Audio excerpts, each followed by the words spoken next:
pase. Está con nosotros Antauro Humala, que ha venido. Lo hemos invitado el día de hoy a Antauro. Hay varias cosas que queremos conversar con él. ¿Cómo está, mayor? Buenos días. Mauricio, qué gusto. Dios le bendiga. Gracias, de igual manera. ¿Cómo está usted? Bueno, siempre estamos alertas, siempre estamos contentos y más que todo, pues cuando uno sale de la cárcel todo le parece bonito por más crisis que haya. Sí. ¿Cómo le pareció las imágenes de este señor fugándose en la cara del INPE y de los policías? Los vecinos estaban más atentos que la policía. Bueno, yo supongo que el señor Javier Yaque Moya, que es casi el eterno presidente del INPE, presentará su carta de renuncia por inepto. Porque entiendo yo que un preso que Debería se hacerlo, escape, si tuviera un mínimo de dignidad, Debería hacerlo. si tuviera un mínimo de profesionalismo y dignidad, el director de ese penal debería presentar su carta de renuncia, el jefe regional del INPE su carta de renuncia y el presidente del INPE su carta de renuncia, por incapaces. Porque lo mínimo que se le pide es que los presos queden en su lugar. Es que eso es lo que siempre ha tenido que... O sea, antiguamente era así. Pasa un escándalo como este y se van todos. Ahora no pasa nada, hay que sacarlos arrastrando de su oficina. Así es ahora. Es la conchudez al máximo y la ineptitud al máximo. Lo estamos viendo. Y las cárceles son un fiel reflejo de la sociedad, por si acaso. Hablemos un poco de las cárceles, antes de entrar al tema de su hermano y al tema de la candidatura. Usted ha estado 18 años, 18, 19? 17 años y 17 años preso, ok. Las razones, todos las sabemos. Yo estoy, evidentemente, siempre lo he dicho, ha sido público, yo estoy en desacuerdo con la sentencia que le dieron a usted. Yo creo que usted no participó en la zonada, o si participó no tuvo nada que ver con las muertes, porque las balas vinieron del cerro, y en el cerro habían, todo indica, militares escondidos. Un crimen de Estado. Sí, yo hice ese reportaje, esa investigación, y yo la verdad, en eso le doy la razón siempre al mayor Antauro. Yo estoy a favor de la idea de que lo condenaron injustamente. Pero en fin, más allá de eso, ¿por qué pasan estas cosas? ¿Cómo son las cárceles adentro? ¿Qué cosa podría haber pasado dentro del Lurigancho para que se les escape así por la huacha a ese señor? Mira, yo entré a la cárcel por rebelión el año 2005 y en ese año había 20.000 presos en el Perú. 17 años y 8 meses después salí en libertad, o sea, el 2022, y ese año ya no había 20.000 presos, había 100.000 presos. O sea, la población penitenciaria se había multiplicado por 5, había crecido en 500% en 18 años. El crecimiento demográfico del Perú anual no llega a 2%. En 18 años será 18, 19%, 20%. Es decir, el crecimiento de la población penitenciaria es 5 veces más que el crecimiento demográfico de la población nacional.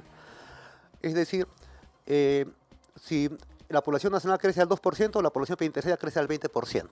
Esto es algo anormal, algo está pasando en el Perú.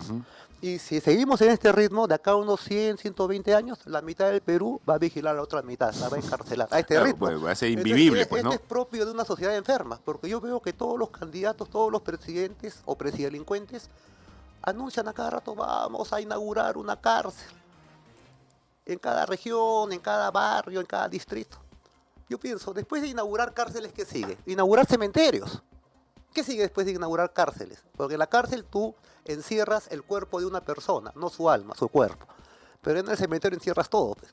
Entonces, me parece que este es un fiel reflejo o una demostración clara de la decadencia de la República Criolla después de 201 años de existencia. Y su principal síntoma de esta agonía, de esta putrefacción, de esta crisis terminal, son los últimos 25 a 30 años de puros presidelincuentes, lavajatistas y fujiconstitucionales. Entonces, la cárcel es fiel reflejo de la sociedad. Estamos viendo esta hecatombe en las cárceles, esta explosión demográfica, esta corrupción, no solo en los presos están presos, pero en las autoridades. Tú sabes que al penal del Lurigancho, donde hay 10.000 presos, y los días de visita hay 20.000. ¿Usted estuvo ahí? No, ¿Usted? nunca he estado en Lurigancho, Lurigancho. pero ahí todos los días, para que la población penitenciaria que está hacinada, abandonada prácticamente, se mantenga tranquila, entre comillas, tienen que ingresar 10 a 15 kilos de cocaína, pasta básica, para que esa población se mantenga tranquila, y ese ingreso de sustancias es con conocimiento de la misma autoridad.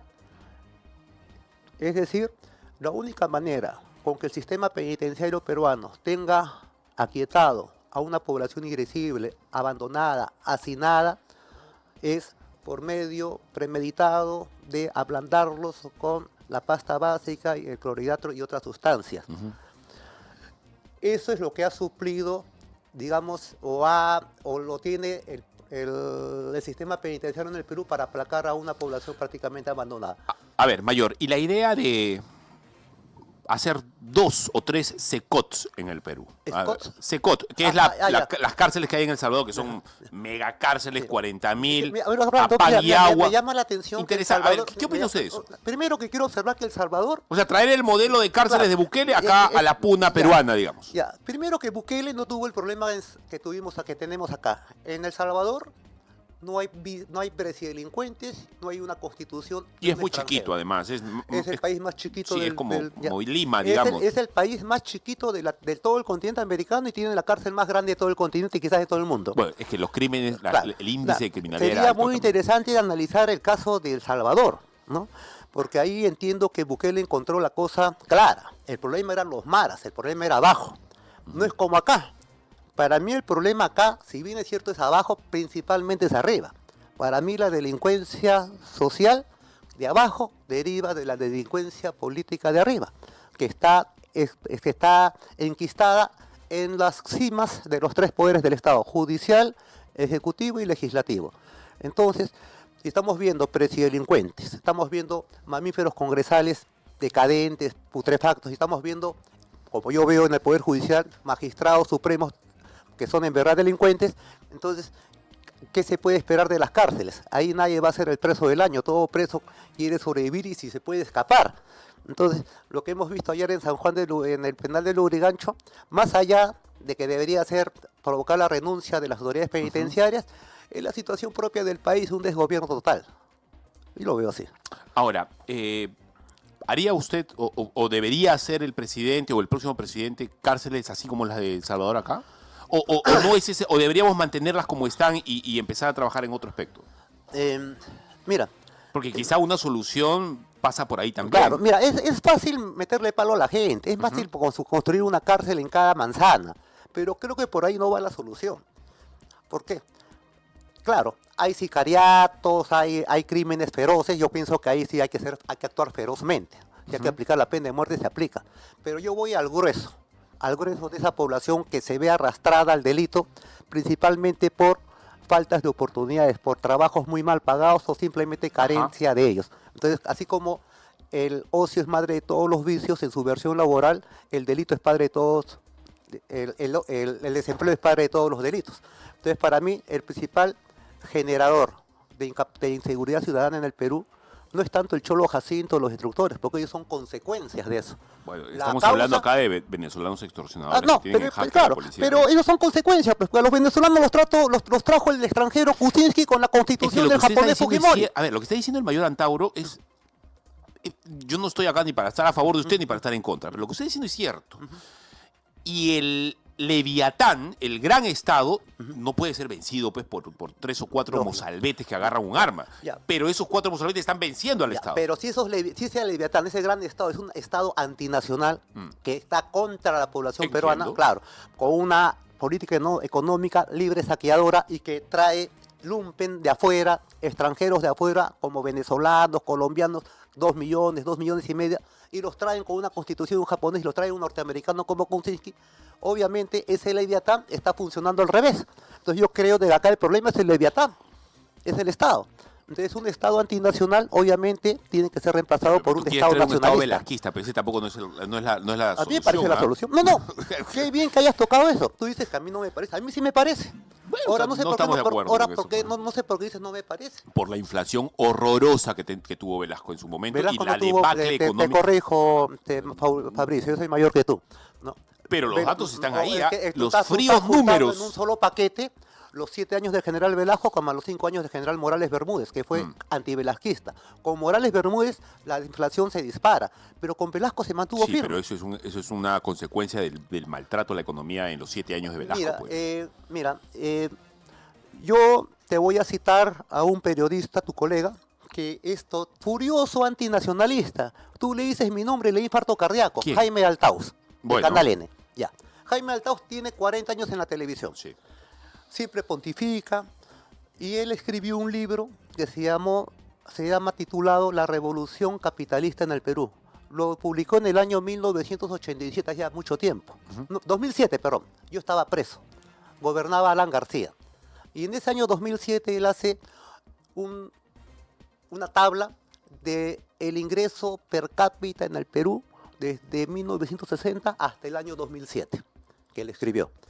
Y allá hay dos cúspides del máximo apogeo económico, del máximo ingreso de la gente, del máximo bienestar económico que tuvo el país, la gente.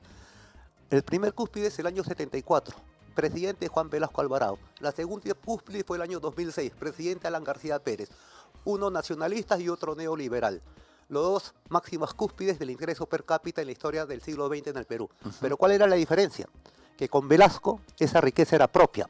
Aeroperú, Hierro Perú, Minero Perú, Centromin Perú, Enafer Perú, etc. Con García ese crecimiento era ajeno. Ya no era Hierro Perú, era Shogun de los chinos. Ya no era Entel Perú, era Telefónica Española. Y puedo seguir. Todo se extranjerizó. Bueno, o sea que la privatización hubiera sido privatización con empresariado nacional, cholo, cobrizo como nosotros. No, la privatización en el Perú con el japonés Fujimori, como no podía dejar de hacerlo porque era extranjero, privatizar fue igual a extranjerizar. Eso es muy ese pensamiento es muy reduccionista, mayor. O sea, eso no se trata de extranjeros o de peruanos. No se trata de eso. Yo creo que sí. Se trata porque yo soy nacionalista. Japonés, entonces tú estás de acuerdo que Fujimori, un japonés, haya sido presidente del Perú. Yo estoy ¿Estás de acuerdo con que un norteamericano como Kuczynski haya sido presidente del Perú y nos hayan traído una constitución antinacional? Déjame parir, déjame hablar. Si te vas a poder hablar así, no vamos a poder conversar, ¿no? El problema de esto es que no se trata de que si uno es peruano o es europeo o es marciano. ¿Sí, no? El problema es que va más allá de fondo. El Estado no puede ser grande, no podemos entregarnos nuevamente a la idea. Estoy saliéndome del tema porque el tema es la inseguridad, queremos continuar con eso, pero solamente quiero decirte eso. No podemos volver a la idea de que un Estado todopoderoso tiene que entrar al tema de la minería, tiene que entrar al tema de la electricidad, tiene que entrar al tema del agua, porque el Estado no genera riqueza y además tiende a la corrupción, tiende a la burocracia y tiende a... Realmente el Estado no le... A la hora de que cuando tú dices que todo nos pertenece a todos, a las finales no le pertenece a nadie. No hay un interés de un burócrata en arreglar realmente las cosas porque no es su empresa, no le pertenece a él. Fabricio, cuando dicen que el Estado tiende a la corrupción, es una frase bien trillada. Pero yo pregunto, ¿pero no es verdad? ¿Pero la empresa privada no tiende a la corrupción? Yo no conozco una empresa transnacional más corrupta que Odebrecht. Bueno, es un caso horrible, pero no vamos a meter en el saco a todas las empresas privadas. Pues, ¿no? ¿Y la empresa privada qué es? Estos zampones de Lavajato, Marcelo Odebrecht, Jorge Barata, que han metido presos como a 5 presidelincuentes. Este es un problema de seguridad nacional. Creo que no nos estamos entendiendo bien. El caso de Odebrecht es un caso horripilante. Estoy totalmente de acuerdo con usted que es una vergüenza lo que han hecho no solamente Odebrecht, sino lo que han hecho los fiscales que han tratado con el tema de Odebrecht, y los medios de comunicación, etcétera. Pero no vamos a meter en el mismo saco a la cantidad de empresas que han venido de afuera y que están desde aquí adentro también haciendo patria y chambeando bien, generando riqueza, pagando sueldos, yo sí los meto en el mismo saco. ¿Sabes por qué? Porque yo me pregunto, si el empresariado brasileño con una inversión de 20.000 millones de dólares se sobornó en 25 años a 6 presidelincuentes, yo me pregunto si los brasileños invirtieron 20.000 y se sobornaron a 6 presidentes, yo pregunto, ¿y los chilenos que han invertido 25.000 millones de dólares, a cuántos presidelincuentes más se habrán sobornado? Yo sospecho eso, yo estoy seguro. Esa es una sospecha. Porque es una sospecha natural, evidentemente, pero no puede usted probar nada. Cuando veo la privatización de Fujimori, de Toledo y de sus sucesores, que ha sido extranjerización, y veo que los primeros beneficiarios han sido empresas chilenas, brasileñas, yo sospecho que así como los brasileños han sobornado presidentes, también los chilenos han sobornado presidentes. Por eso es problema de seguridad nacional. Esto no es lavado de activos. Lavado de activos, disculpa, es para los cojudos. Esto es, de punto de vista estratégico. Discúlpeme a mis hermanos cristianos. Acá no se hablan malas palabras, mayor. Disculpa, pero está la indignación. Retira el término, por favor. Entonces yo te digo, lo de la bajada de Odebrecht, esto más que lavado de activos, más que mera corrupción, es traición a la patria donde se le mire. En China, en Pakistán, en Estados Unidos. Yo estoy de acuerdo con usted, de verdad. Estoy de acuerdo. Lo de Odebrecht es vergonzoso y es traición a la patria. No solamente de parte de Odebrecht, sino de parte de los propios fiscales que trataron el tema. Presidelincuentes entre los cuales está su hermano. ¿Ah? Su hermano es un Totalmente. corrupto que tiene que pagar en la cárcel por lo que ha hecho. Igual que Kuczynski, Igual García, que la igual señora Toledo, porque Villarán, yo no lo juzgo como hermano, corrupta sino confesa. como político, como presidelincuente. Ahorita el lagarto también se va a ir a prisión justamente Sí, por un seguro. tema similar al tema. Mantengámoslo ahí, pongámosle Ya. simplemente un punto seguido, porque volvamos al tema de la inseguridad. Se ha hablado de mano dura contra la inseguridad. Seguramente, Ok. sí. ¿Qué significa mano dura para usted? O quizás no está de acuerdo con la Bueno, mano dura, no, quizás yo quiere una mano más totalmente, leve. pero No la sé. mano dura para mí es, por ejemplo, lo que está más agobiando a la población es el sicariato.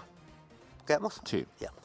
Yo pienso que, y es más, yo sospecho que el sicariato ha venido con los venezolanos. Las extorsiones ¿no? y el Con los sicariato. venezolanos ha obviamente. venido todo eso. Bueno, pena capital, inflagrante. En flagrancia, pena capital para mí. Esa es mi posición. Pero, eso es parece, digamos, cogollo del Pero mal. no es tan fácil, Ya, ¿ah? ya. No es tan fácil. O sea, se tienen que hacer muchas cosas para llegar a la pena de muerte. Es decir, tenemos que primero salir del Pacto de San José Se sale. y luego tenemos que cambiar la Constitución. Ya. O por lo menos modificar el aspecto de la... Y eso es largo, son por un par de Mira, años para mira, hacer eso. No es tan yo sencillo la hacerlo verdad, ahora. yo la verdad a veces no me explico tanto. Parece que los periodistas no leen la Constitución, pero en la Constitución figura la pena de muerte. Sí, pero la pena de muerte en casos específicos, no Ya. en el tema de sicariato ni Ya, extorsión. ya. Bueno, entonces ya que los congresistas y los abogados harán su trabajo, pero la decisión política es ser drásticos y draconianos y automáticos con el sicariato. Correcto. Ya. Te voy a confesar algo. Y yo ya lo he dicho públicamente, no voy a extender por respeto a mis hermanos cristianos que no piensan como yo. Yo estoy de acuerdo, incluso veo en la escritura la posibilidad de que en algún momento el Estado pueda dar pena de muerte. Básicamente, lo veo. Yo estoy de acuerdo con eso, pero en un orden legal, constitucional. Pero eso no se va a poder hacer si es que no hay pasos que se tienen que dar. Si es que, a no ser que quiera usted patear todo y convertirse en un dictador y decir por decreto, ¿no? No estoy hablando en esos términos. Dejemos la pena de muerte a un lado, porque evidentemente si estemos de acuerdo o no, eso para que ocurra todavía tienen que pasar 2 o 3 años, o incluso 4, por las cosas como avanzan en el país. Si no tenemos todavía el acceso rápido a la pena de muerte, ¿cómo solucionamos el problema? Bueno, yo creo que sí se puede hacer el acceso rápido, ¿no?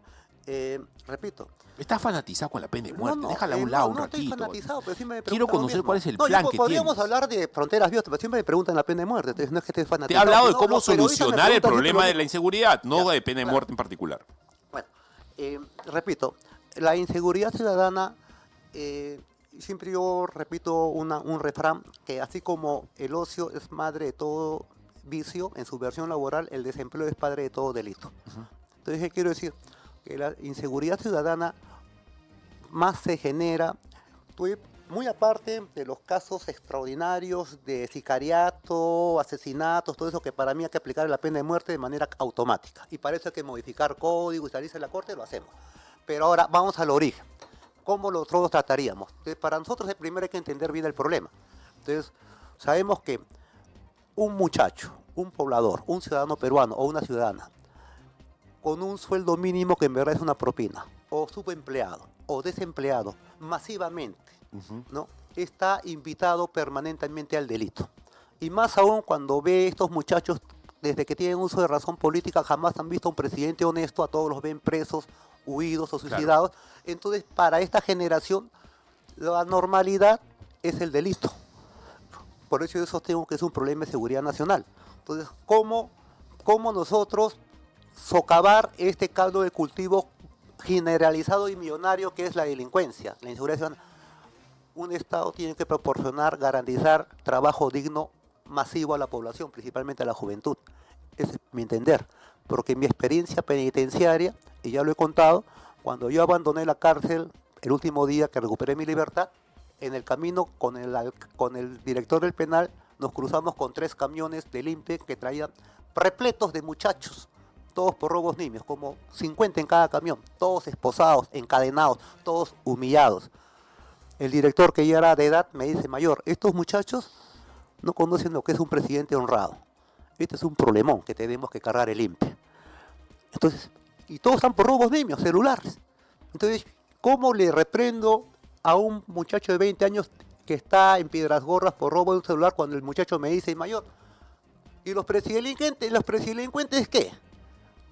Todos están presos por ladrones. Entonces uno se queda hasta sin palabras para corregir.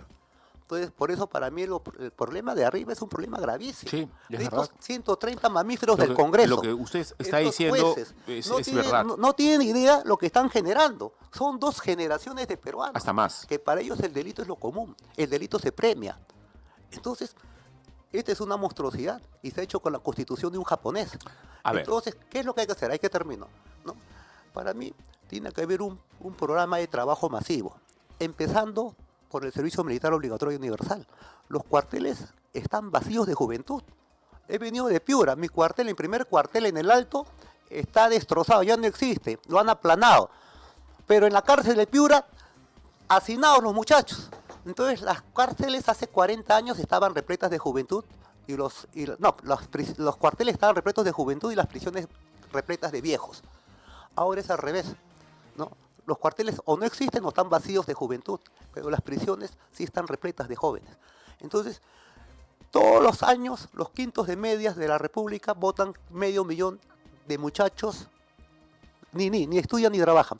500.000 es lo que pueden absorber todos los cuarteles del Ejército, la Marina y la Aviación.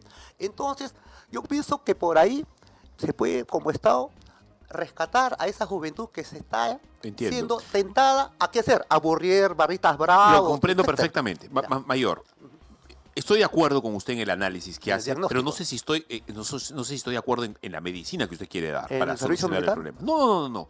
Usted dice que deberíamos garantizar chamba para todos, y con sueldos dignos, por supuesto. Por supuesto. ¿Qué es chamba para todos? Que el chico de 17 años que sale del colegio pueda trabajar en alguito, que pueda darle pues un ahorrito para fin de... Solamente tenemos que terminar la idea, para que al fin de semana pues, se vaya a comer su pollo a la brasa, se vaya de viaje con su esposa, le regale a su mamá pues su refrigeradora que falta. Eso es lo que queremos, ¿verdad? No queremos que todos nos volvamos millonarios de golpe. Sería genial, pero no se puede así. Ya. El Estado no puede dar esos trabajos.